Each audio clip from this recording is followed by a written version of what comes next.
Hi friends, this is ఆర్పి. ఈరోజు 26th మే 2025. ఈరోజు market మంచి ర్యాలీగా చూసాం. 148 పాయింట్స్ నిఫ్టీలో పాజిటివ్గా క్లోజ్ అయింది. 25,000 దగ్గర క్లోజ్ అయింది. అంటే నెంబర్ వైజ్గా చూస్తే 25,000 దగ్గర కొంచెం స్ట్రాంగ్ రెసిస్టెన్స్ ఫేస్ చేసింది. ఈరోజు 25,000కి ఒక 56 పాయింట్స్ పైకి వెళ్ళడం, మళ్ళీ కిందకి రావడం, ఇంట్రాడేలో కొంచెం వాలటైల్గా ఉంది. అక్కడ కొంచెం కన్సాలిడేట్ అయింది. అయితే మనకి చాలా ఇంపార్టెంట్ లెవెల్ 25,000 ఇప్పుడు. అయితే ఓవరాల్గా మార్కెట్ పాజిటివ్ ఉంది, మూమెంటమ్ అప్ సైడే ఉంది. చాలా స్టాక్స్ మనకి పాజిటివ్గా క్లోజ్ అయ్యాయి. సో ఈరోజు నిఫ్టీ 50 స్టాక్స్లో చూస్తే 38 పాజిటివ్గా ఉంటే ఓన్లీ 10 స్టాక్స్ మాత్రం లూజర్స్లో ఉన్నాయి. పాజిటివ్గా క్లోజ్ అయిన స్టాక్స్లో టాప్లో ఉంది Bajaj auto. So Bajaj auto దాదాపుగా 2.49% పెరిగిన స్టాక్ ఇది. సో ఇది ఓవరాల్గా మనం ఒక 1 year చార్ట్ చూస్తే ఇక్కడ లోయర్ లెవెల్ నుంచి కొంత రికవరీ కనపడుతుంది అనుకోవచ్చు చార్ట్లో. సో ఇది స్ట్రాంగ్ ఇట్లా డ్రాప్ అయిన తర్వాత ఇక్కడ కొంచెం రికవరీ కనపడుతుంది మనకి. ఇది 1 year చార్ట్. ఇది 1 year చార్ట్లో ఒక డ్రాప్ అయిన తర్వాత రివర్సల్ కనపడుతుంది స్టాక్. ఈరోజు స్ట్రాంగ్ మొమెంటం చూపించింది. 8,950 దగ్గర క్లోజ్ అయింది. దాని తర్వాత జేఎస్డబ్ల్యూ స్టీల్ ట్రెండ్ వైజ్గా అప్ ట్రెండే ఉంది. లాస్ట్ 1 year నుంచి చూసినా కానీ ట్రెండ్ కొంచెం అప్ ట్రెండ్ లాగానే కనపడుతుంది. ఆల్ టైమ్ హైకి దగ్గరలో ఉన్నట్టుగా అనిపిస్తుంది. అదేవిధంగా M&M, తర్వాత హిండాల్కో, ట్రెంట్, నెస్లే కూడా ఈరోజు బ్రేక్అవుట్కి రెడీగా ఉన్నట్టుగా కనపడుతుంది. ఎందుకంటే ప్రీవియస్గా ఇదొక రెసిస్టెన్స్ ఏరియా ఉంది. ఈ ఏరియాని బ్రేక్ చేయడానికి ఇప్పుడు కొంచెం మొమెంటం స్ట్రాంగ్ లాగా అనిపిస్తుంది. ఒక డీప్ ఫాల్ అయిన తర్వాత ఇక్కడ కన్సాలిడేట్ అయిన తర్వాత బ్రేక్అవుట్ ఇచ్చి ఫర్దర్గా అప్ మూమెంట్ వెళ్ళడానికి స్ట్రాంగ్ మొమెంటం అయితే కనపడుతుంది స్టాక్లో. మనం టెక్నికల్గా లెవెల్స్ పెట్టుకొని దాని ప్రకారం దీంట్లో ట్రేడ్ ప్లాన్ చేసుకోవచ్చు. అదేవిధంగా SCL టెక్, ITC ఇవన్నీ కూడా పాజిటివ్గా క్లోజ్ అయిన స్టాక్స్. నెగిటివ్గా క్లోజ్ అయిన స్టాక్స్లో టాప్లో ఉంది ఎటర్నల్, జొమాటో. సో ఇది 4.5% పడ్డది. కొంచెం వొలటైల్గా ఉంది స్టాక్. కొంచెం కాషియస్ అప్రోచ్లో ఉండాలి. ఎందుకంటే ఒక స్ట్రాంగ్ ర్యాలీ తీసుకుంది లోయర్ లెవెల్ నుంచి. ఇక్కడ చూస్తే మనకి దాదాపుగా ఇది మే 2023 మేలో 60-61 రూపీస్ ఉన్న స్టాక్ ఇప్పుడు 226. మనకి హైలో చూస్తే దాదాపుగా 300+ వెళ్ళిన తర్వాత కొంత డౌన్ అయ్యి ఇప్పుడు మళ్ళీ కన్సాలిడేట్ అవుతూ ఉంది. అయితే కొంచెం షార్ట్ టర్మ్లో చూస్తే హై వోలటైల్ ఉంది స్టాక్లో. కొంచెం కాషియస్ అప్రోచ్తో ఉండాలి స్టాక్. అదే ఇంకా Kotak bank, UltraTech cement, power grid, sun pharma, NTPC, Tata steel, Naukri ఇవన్నీ కూడా కొంచెం ప్రైస్ డౌన్ అయిన స్టాక్స్ నిఫ్టీ 50లో లూజర్స్ అనుకోవచ్చు. అదే మనం స్టాక్ ఫ్యూచర్స్ యాక్టివిటీ చూసినప్పుడు లాంగ్స్ బిల్డ్ అవుతున్న స్టాక్స్ ఎక్కువగా ఉన్నాయి. 145 స్టాక్స్ లాంగ్స్ బిల్డ్ అవుతూ ఉంటే షార్ట్స్ బిల్డ్ అవుతున్నాయి 58, షార్ట్ కవరింగ్లో 11, లాంగ్ అన్వైండింగ్లో 7 స్టాక్స్ కనపడ్డాయి. అయితే దీంట్లో టాప్లో ఉంది టాటా పవర్.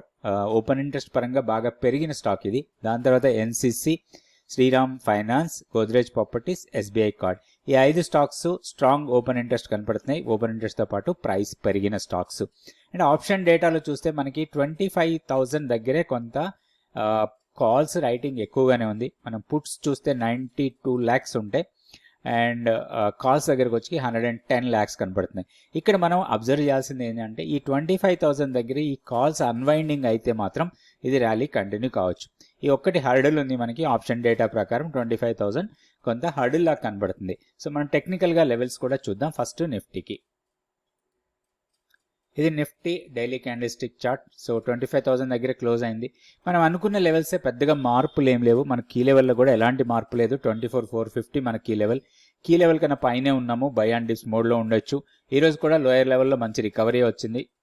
తర్వాత హైయర్ లెవెల్లో కొంత సెల్లింగ్ వచ్చింది. 25,070 ఆ లెవెల్కి వెళ్ళిన తర్వాత కొంత పుల్ బ్యాక్ వచ్చింది ఇంట్రాడేలో. అయితే ఇప్పుడు మనకి ఏదైనా ఆపర్చునిటీ వస్తే 24,800 దగ్గర రావచ్చు. 24,790 ఆర్ 800 లెవెల్ మనకి టెక్నికల్గా సపోర్ట్ లెవెల్. అది హైయర్ లెవెల్లో 25,130, 25,200 రెండు రెసిస్టెన్స్ లెవెల్స్ లాగా మనం ప్లాన్ చేసుకోవచ్చు. నెక్స్ట్ మనం బ్యాంక్ నిఫ్టీ లెవెల్స్ చూద్దాం. ఇది bank Nifty daily candlestick chart.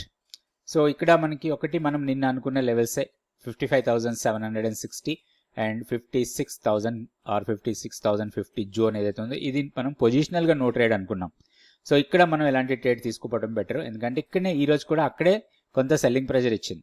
ప్రీవియస్గా ఇక్కడ సెల్లింగ్ ప్రెజర్ వచ్చింది. అదే సెల్లింగ్ ప్రెజర్ ఈరోజు కూడా హైయర్ లెవెల్లో కనిపించింది.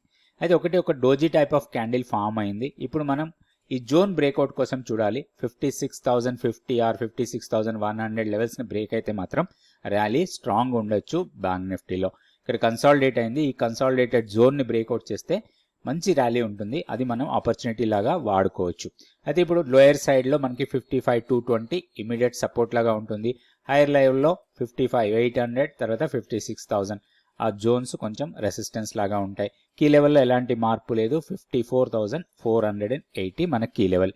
ఇప్పుడు ఇంట్రాడే కోసం ట్రేడ్ ప్లాన్ తయారు చేసుకుందాం. నిఫ్టీకి, బ్యాంక్ నిఫ్టీకి 5 మినిట్స్ క్యాండిల్స్టిక్ చార్ట్ పెట్టుకొని ఈ లెవెల్స్ ఎలా వస్తాయి, వీటన్నిటి ప్రాపర్ క్యాలిక్యులేషన్ ఏంటి, దీంతో పాటుగా అసలు స్టాక్ మార్కెట్లో బేసిక్స్ ఏంటి, అడ్వాన్స్డ్ స్ట్రాటజీస్ ఏంటి, ఎక్కడి నుంచి మనం నేర్చుకోవాలి, స్టాప్ లాస్ ఏంటి, ఇండికేటర్స్ని ఎట్లా ప్లాన్ చేసుకోవాలి, మూవింగ్ యావరేజెస్ని ఏ రకంగా మనం ఉపయోగించుకోవాలి, ఇట్లాంటిది స్టాక్ మార్కెట్కి సంబంధించిన ప్రతి విషయం కూడా, ఫ్యూచర్స్ ఏంటి, ఆప్షన్స్ ఏంటి, ఆప్షన్ క్యాలిక్యులేటర్ ఏంటి, ఆప్షన్ స్ట్రాటజీస్ ఏంటి, ఇవన్నీ కూడా మీరు నేర్చుకోవచ్చు 100 days mentorship program. Next batch 9th June నుంచి స్టార్ట్ అవుతుంది. ఇంట్రెస్ట్ ఉన్న వాళ్ళు తప్పకుండా జాయిన్ కండి. ఇక్కడ ఉన్న వాట్సాప్ నెంబర్ని కాంటాక్ట్ చేయండి. సో రేపటికి intraday trade plan for Nifty. So ఇక్కడ మనకి నో ట్రేడ్ జోన్ చాలా చిన్నగా ఉంది. ఓన్లీ 15 పాయింట్స్ జోన్ మాత్రమే నో ట్రేడ్ జోన్ లాగా ఉంటుంది. సో ఈ లెవెల్స్ ఎట్లా వస్తాయంటే మనం ఈ రోజు జరిగిన ట్రేడింగ్ని బట్టి రేపటికి ప్రాపర్గా క్యాలిక్యులేట్ చేసుకొని లెవెల్స్ పెట్టుకుంటాం. సో ఆ లెవెల్స్ ప్రకారం చూస్తే ఇది మనకి నో ట్రేడ్ జోన్ 25,000 నుంచి 24,985. సో ఈ 15 పాయింట్స్ జోన్ని మనం నో ట్రేడ్ జోన్ లాగా తీసుకొని జోన్ బ్రేక్అవుట్ కోసం చూడాలి. అప్ సైడ్ బ్రేక్అవుట్ ఇస్తే మన ప్రాఫిట్ బుకింగ్ 25,085 దగ్గర చేసుకోవాలి. అదే డౌన్ సైడ్ బ్రేక్ చేస్తే 24,910.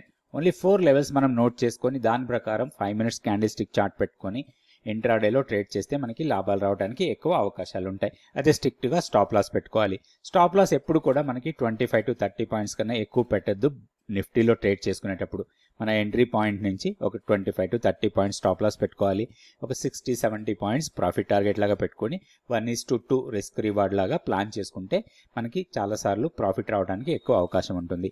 నెక్స్ట్ మనం బ్యాంక్ నిఫ్టీకి ఇంట్రాడే ట్రేడ్ ప్లాన్ చూద్దాం. బ్యాంక్ నిఫ్టీకి రేపటికి ఇంట్రాడే ట్రేడ్ ప్లాన్ ఇది 5 మినిట్ క్యాండిల్స్టిక్ చార్ట్. ఇక్కడ నో ట్రేడ్ జోన్ వచ్చి 55,600, 55,575. ఇక్కడ కూడా ఓన్లీ 25 పాయింట్స్ జోన్ మాత్రమే వచ్చింది, మనకి పెద్ద జోన్ ఏం రాలేదు. సో అప్ సైడ్ వెళ్తే 55,860 మన ప్రాఫిట్ బుకింగ్ లాగా చూడాలి. ఈ జోన్ బ్రేక్అవుట్ చేసినప్పుడు బై చేసి జోన్ కన్నా కింద స్టాప్ లాస్ పెట్టుకొని 55,860 దగ్గర మన ప్రాఫిట్ బుక్ చేసుకోవాలి. అట్లనే ప్రైస్ జోన్లోకి వచ్చి జోన్ నుంచి డౌన్ సైడ్ బ్రేక్ చేస్తే షార్ట్ ఎంట్రీ తీసుకొని 55,600 కన్నా పైన స్టాప్ లాస్ పెట్టుకొని డౌన్ సైడ్ 55,300 దగ్గర మనం ప్రాఫిట్ బుక్ చేసుకోవాలి. 55,295 వచ్చింది మనకి టెక్నికల్గా లెవెల్ అది, కాకపోతే ఒక 5 పాయింట్స్ ప్లస్ ఆర్ మైనస్లో ప్రాఫిట్ బుక్ చేసుకోవాలి. ఇట్లా సింపుల్గా ట్రేడ్ ప్లాన్ తయారు చేసుకొని ట్రేడ్ చేసుకోవచ్చు. స్ట్రిక్ట్గా స్టాప్ లాస్ పెట్టుకొని ప్రాపర్ మనీ మేనేజ్మెంట్తో ట్రేడ్ చేసుకుంటే మనకి స్టాక్ మార్కెట్లో సక్సెస్ రేట్ చాలా ఎక్కువగా ఉంటుంది. Thank you so much for watching this video.